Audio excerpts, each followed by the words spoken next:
আমি আমার কেকের জিনিসপত্রগুলো মিরপুরের মধ্যে পাইকারি দামে কোন দোকান থেকে কিনি আজকে সেইটাই আপনাদের সাথে শেয়ার করব। আর আজকে আমি অনেক জিনিস কিনেছি, তো সবটাই থাকছে আজকের ভিডিওতে। আসসালামু আলাইকুম, কেমন আছেন সবাই? আশা করছি যে যেখান থেকে আমার এই ভিডিওটি দেখছেন সবাই ভালো আছেন, সুস্থ আছেন। আলহামদুলিল্লাহ, আল্লাহর রহমতে আমরাও ভালো আছি। কেকগুলো আমি সুন্দর করে রেডি করে নিয়েছি, এখন এগুলাকে ডেকোরেশন করব। দুটা কেক যাবে সকালবেলায়, এই জন্য রাতের বেলায় ডেকোরেশন করতে হবে।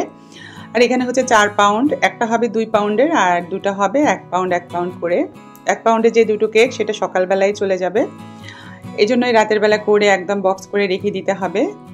একটা হচ্ছে আমার ছোট ছেলে তার ক্লাস পার্টিতে নিবে, মানে আবদার করেছে আর কি মার কাছে যে তার ফ্রেন্ডদেরকে নিয়ে এসে কেক কাটবে আলাদা করে, তো সেই জন্য একটা বানিয়ে দিচ্ছি। আর দুটো হচ্ছে আমার অর্ডারের। তো আরেকটা যেটা 2 পাউন্ডে সেটা হচ্ছে থিম কেক, সেটা যাবে আগামীকালকে সন্ধ্যার পরে, তো সেটা হাতে সময় আছে, শুধু আজকে ক্রাম কোটিং করে রেখে দিব।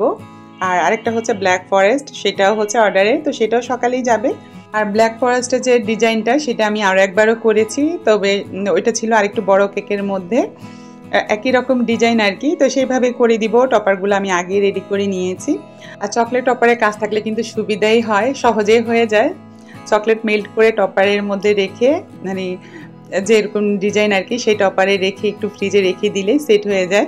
আর ওগুলো দিয়ে ডেকোরেশন করলে ভালোও লাগে আর সহজও লাগে।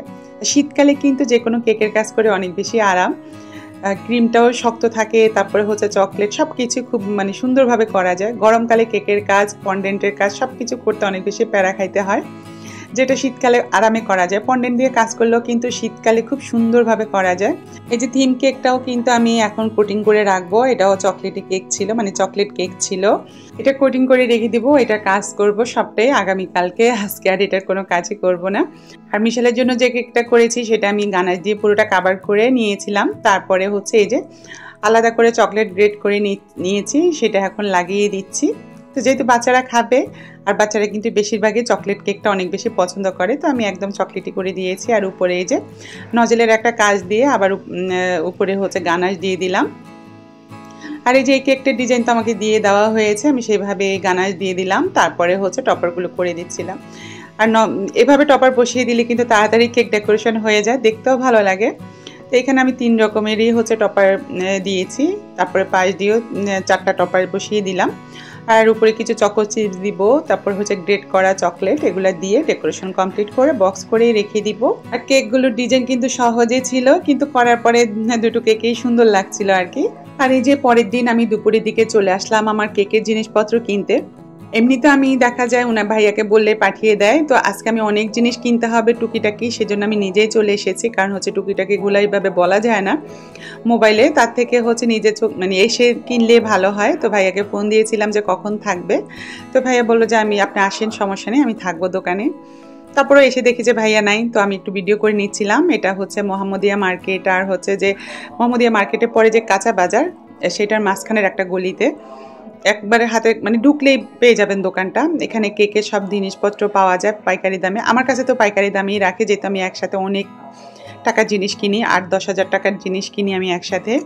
বেশিরভাগ সময় আমি এরকম জিনিসই কিনি। আর যে টুকিটাকি যেগুলো লাগে সেগুলো ভাইয়াকে বলে দিই, ভাইয়া পাঠিয়ে দেয়। তাও দেখা যায় 2-3 হাজার টাকার নিচে কখনোই কোনো কিছু কেনা হয় না। কেকের জিনিসগুলো এমনই, আপনি কিনতে গেলে মনে হয় যে চোখে দেখা যায় না, কিন্তু অনেকগুলো টাকা চলে যায়। ছোট ছোট জিনিস কিন্তু দাম অনেক বেশি। এই যে সব ধরনের মোল্ড, তো আমি দেখছিলাম যে আমার কাছে কোনগুলো নাই আর আমি কোনটা কিনতে পারি। আমি এত বেশি মোল্ড পছন্দ করি, আমি দোকানে আসলে হচ্ছে মোল্ড, নজেল, তারপরে হচ্ছে এগুলোই বেশি দেখি আর কি। দরকার না থাকলেও দেখা যায় এখান থেকে কেনা হয়ে যায়। এর আগে একটা ভিডিও শেয়ার করেছিলাম, তো সব আপুরা জিজ্ঞেস করছিল দোকানটা কোন জায়গায়। আমি সবাইকে কমেন্টসে বলেও দিয়েছি, তারপরে অনেক আপুরাই জিজ্ঞেস করছিল। তো আজকে যদি আপুরা দেখে, আপুদের জন্য উপকার হয়ে যাবে। এটা হচ্ছে মিরপুর 11 নাম্বার, মোহাম্মদিয়া মার্কেটের পরেই, একদম পরের গলিটাই আর কি, আর কাঁচা বাজারের আগের গলিতে। তো এখানে ঢুকলেই হচ্ছে ভাইয়া দোকানটায় পেয়ে যাবেন, ফয়সাল ভ্যারাইটিজ স্টোর ভাইয়া দোকানের নাম বোধহয়। আর এই যে কি সুন্দর ওয়ান টাইম মানে কাটারগুলো দেখলেই ভালো লাগে, যদি এখানে সবগুলো ডিজাইনে আছে আমার কাছে। তারপরে দেখছিলাম, তারপরে হচ্ছে এখানে মেজারমেন্ট কাপ, তো এখানে নর্মালগুলো আর কি, ভাইয়ার কাছে খুব একটা ভালোগুলো ছিল না। আমি জিজ্ঞেস করছিলাম যে একটু প্রিমিয়াম কোয়ালিটির আছে কিনা, ভাইয়া বললো যে আপাতত নেই। তো এই যে আমি কতগুলো সুগার বল নিয়ে নিচ্ছিলাম কয়েক ডিজাইনেরই। অল্প করেই নিচ্ছি, কারণ হচ্ছে বেশি দিন এগুলো ঘরে থাকলে কালার নষ্ট হয়ে যায়, গোল্ডেন কালারও নষ্ট হয়ে যায়, সাদাগুলোও নষ্ট হয়ে যায়। তো এই জন্য ভাইয়াকে বললাম এবার অল্প করে দেন। আর এই যে টপারগুলো, ভাইয়া বললো যে অনেক ধরনের টপার এসেছে, আপনি কতগুলো নেবেন? তো ভাই আমাকে বললো সব ডিজাইন থেকে আপনি 5টা 10টা করে নিয়ে যান, তাহলে আপনার জন্য সুবিধা হবে। তো আমিও টুকিটাকে অনেক জিনিস এনেছি, আবার অনেক জিনিস ভাইয়ার দোকানে ছিল না, সেগুলোর অর্ডার দিয়ে এসেছি। ভাইয়া বললো যে উনি পাঠিয়ে দিবে।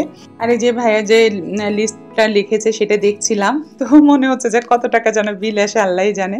আমিও আজকে 10-15 দিন থেকে হচ্ছে একটা কাগজে লিখে নিচ্ছিলাম, যেটাই মনে আসছে যেটা কিনতে হবে সেটাই লিখে নিচ্ছে, কারণ দোকানে আসলে মনেই থাকে না। তো আজকে এই জন্য একসাথে টুকিটাকি অনেক জিনিসে কেনা হয়ে গেছে। আর আজকে আমি একা এসেছি, কারণ হচ্ছে কাউকে নিয়ে আসলে তারা খুব বিরক্ত হয়। এই দোকানটায় আসলে দেখা যায় 2-2.5 ঘন্টা 3 ঘন্টাই চলে যায়, কারণ দোকানে অনেক বেশি ভিড় থাকে ভাইয়া খুঁজে বের করতে। তারপরে হচ্ছে দেখা যায় অনেক জিনিস দোকানে থাকে না, গোডাউনে থাকে, সেখান থেকে আনতে হয়। তো অনেক বেশি সময় লাগে। আমার সাথে যাকে নিয়ে যায় তারা খুব বিরক্ত হয় আর কি। তো এই জন্য আজকে এইবার আমি একাই গেলাম, গিয়ে নিয়ে আসলাম। তো এনেই আমি যে ক্রিমগুলো ডিপে রেখে দিয়েছি, কারণ হচ্ছে যেহেতু এগুলো ডিপ থেকে বের করে দেওয়া হয়। হাতের কাজ শেষ করে আমি বাকি জিনিসপত্রগুলো একটু বের করে দেখছিলাম।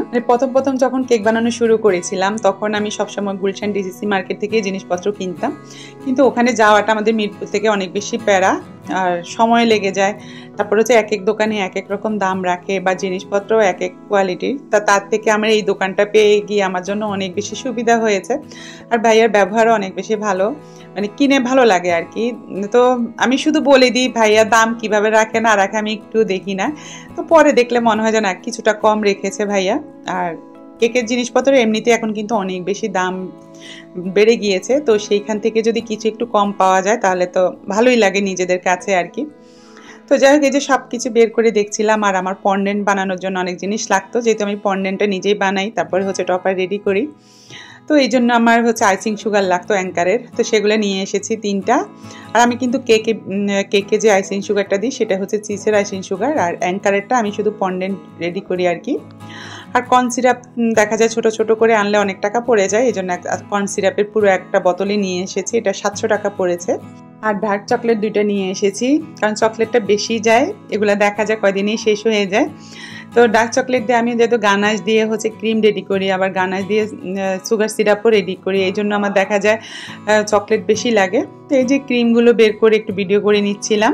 এগুলো এনেই কিন্তু ডিপে তুলে রেখেছি, কারণ হচ্ছে ক্রিম সবসময় ডিপেই রাখতে হয়। আর এখানে কোনোটারই আলাদা করে আমি দাম বলতে পারবো না, কারণ ওইভাবে আমি দাম জিজ্ঞেস করি নাই, এখন পর্যন্ত দেখিও নাই লিস্টে কোনটা কত দাম রেখেছে।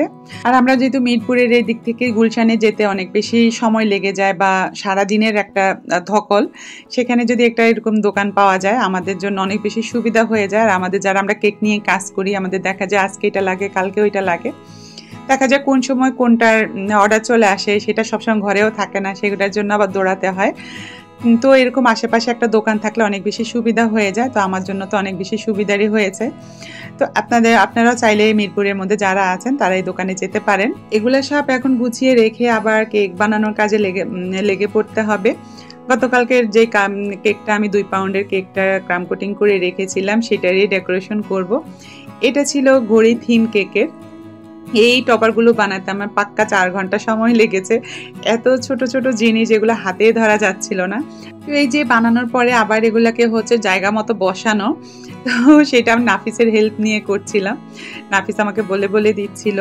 তো যাই হোক, বসানোর পরে কিন্তু ঘড়িটা এত সুন্দর হয়েছে, আর কালার কম্বিনেশনও অনেক বেশি সুন্দর হয়েছে, মনে হচ্ছে একদম অরিজিনাল একটা ঘড়ি। তো এটা ছিল আমার ছোট বোন অর্ডার দেওয়া, সে আজকে থেকে 15-20 দিন আগে আমাকে মানে অর্ডার দিয়ে রেখেছিল তার হাজব্যান্ডের জন্মদিনে, মানে রবিনের জন্মদিনে, যাতে আমি এই ঘড়ি থিম কেকটা করে দিই। আর ঘড়ি হচ্ছে রবিনের খুবই পছন্দের একটা জিনিস, তো সেই জন্যেই প্রিয়াঙ্কা বললো যে খুশি হয়ে যাবে দেখলে। এইদিকে আমার কেক রেডি হতে হতে রবিনও কিন্তু অফিস থেকে চলে এসেছে, তো এখন প্রায় 8টা 8:30 মতো বাজে। তো আমিও এর মধ্যে কেক রেডি করে তারপর হচ্ছে বাচ্চাদের নিয়ে চলে এসেছি। প্রিয়াঙ্কা বললো যে আমরা সবাই যাতে থাকি, ভাবিরাও এসেছে, তারপরে হচ্ছে বড় আপু, সবাই ছিলাম আর কি, আর বাচ্চা সবগুলাই ছিল।